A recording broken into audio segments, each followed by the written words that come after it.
6 Minute English from bbclearningenglish.com.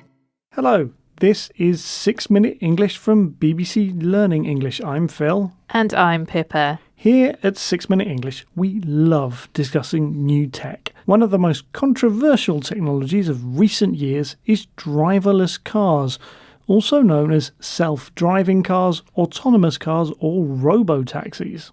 Many people say they wouldn't feel safe in a car without a human driver, but there are concerns from other road users too.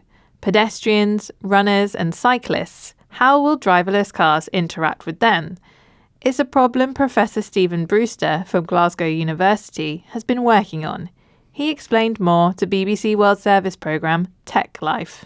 If you're outside a vehicle right now, you can see the driver inside the vehicle, you can wave to them, they can see you, you can make eye contact. But when you come to an autonomous vehicle, there's no person in the driving seat. So how do you negotiate whether they're going to go, whether they're going to let you go? On my walk to work, I need to cross the road. Usually a driver makes eye contact with me. They look directly into my eyes and then wave me across.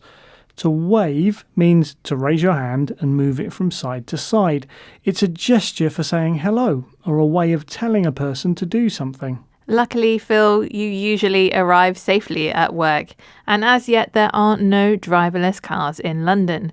But Phil, how would you feel about crossing that road in front of a robo-taxi? Well, maybe a little bit nervous. I might wait for it to go and go behind it or something. Yeah, I get that. I think maybe as we get more used to these technologies, we'll get more used to how to deal with them and when to cross. But in this episode, we investigate the tech helping driverless cars communicate on the roads. We'll learn some useful new words and phrases, and as usual, you'll find all the vocabulary on our website, bbclearningenglish.com. But first, I have a question for you, Pippa. As you mentioned, we don't have self-driving cars here in London yet. So, which was the first city to have fully driverless robo-taxis on the streets? Was it A, Philadelphia, B, Phoenix, or C, San Francisco? I'm going to say B, Phoenix, because I think it's quite a car-friendly city. Okay, well, we will find out the answer, but at the end of the programme. Because accidents are often caused by not seeing the oncoming danger, Professor Brewster wants to make driverless cars more visible. He discussed his work with BBC Tech Life's presenter, Chris Vallance. What kind of signals worked in terms of alerting pedestrians and runners and cyclists to the intentions of the vehicle? We tested two things. We tested animations and fixed coloured light rings. The animations, they work well for pedestrians, but when it came to runners and cyclists, they have much less time to make their decisions. So if you do a quick glance at a vehicle, you don't really see the animation. It's important to alert people to driverless cars.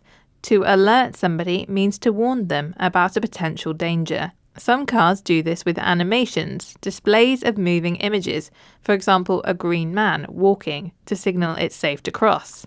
Animations alert pedestrians, but are not suitable for runners and cyclists who are travelling too fast to react. They only have time for a glance. A glance at something means a quick look. So instead, Stephen's team used coloured light rings similar to traffic lights to warn cyclists and runners. Culture is another problem. The meaning of body language can change. For example, hand waving can mean please proceed in one culture, but thank you in another. Amar El-Tai is a researcher at the Advanced Institute of Science and Technology in South Korea. Here, Amar tells BBC World Service's Tech Life why Korean culture is especially suited to self-driving cars. In South Korea, for example, jaywalking is illegal, whereas in the UK, we tend to jaywalk a lot. Jaywalking is an American English word. It means crossing the road at a place where crossing is not allowed or without taking care. Unlike Britain, jaywalking is rare in South Korea, making the country safer for autonomous cars. We've heard a lot about making driverless cars safer, and with plans to introduce them to London later this year, we'll soon see how safe they really are. Now, isn't it time to reveal the answer to your question, Phil? I asked you which city was the first to have self-driving cars on the road, and you said it was Phoenix. And that is the correct answer. Phoenix, Arizona was the first city in the world to have self-driving cars operating on public roads without a human safety driver, and that was in 2017. Let's recap the vocabulary we've learnt, starting with eye contact, looking directly into someone's eyes. To wave at someone is a way of saying hi by raising your hand and waving it from side to side. If you alert someone, you warn them of potential danger. An animation is a display made up of moving images. A glance is a quick, brief look at something. And finally, the American English term jaywalking means crossing the road where you're not supposed to.